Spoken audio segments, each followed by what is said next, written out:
হরে কৃষ্ণ বন্ধুরা, আজ পাঠ করব নিত্য প্রয়োজনীয় কিছু মন্ত্র।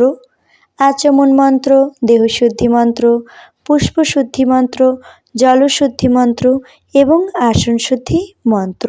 যে কোনো পূজার জন্য প্রথমেই আচমন ও দেহশুদ্ধি করতে হয়, না হলে ঈশ্বরের পূজার জন্য ভক্তি জন্মায় না। তাই আচমন মন্ত্র পাঠ করে প্রথমে আচমন করে নিতে হবে।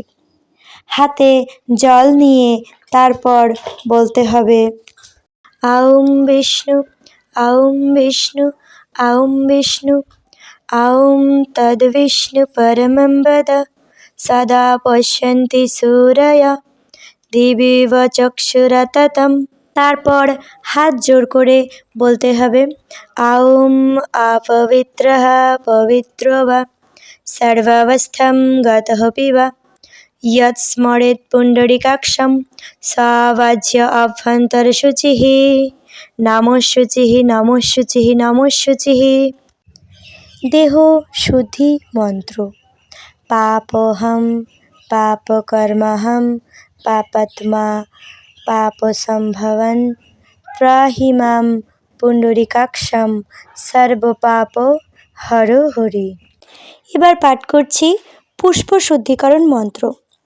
ॐ पुष्पे पुष्पे महापुष्पे सुपुष्पे पुष्पसम्भवे पुष्पचयावकीर्णे च हुं फट् स्वाहा। জল শুদ্ধি মন্ত্র।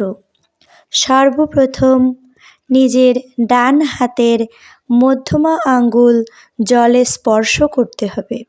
খেয়াল রাখতে হবে আঙ্গুল স্পর্শ হবে, নখ যাতে জলে স্পর্শ না হয়। এবং বলতে হবে ঔম গঙ্গে চ যমুনে চৈব গোদাবরী সরস্বতী নর্মদে সিন্ধু কাবেরী জলস্মিন সন্নিধিং কুরু। এইভাবে 3 বার মন্ত্রটি পাঠ করে জল শুদ্ধ করতে হবে। এবার পাঠ করছি আসন শুদ্ধি মন্ত্র। এতে গন্ধপুষ্পে ঔম হ্রিম আধার শক্তি কমলাসনায় নমঃ।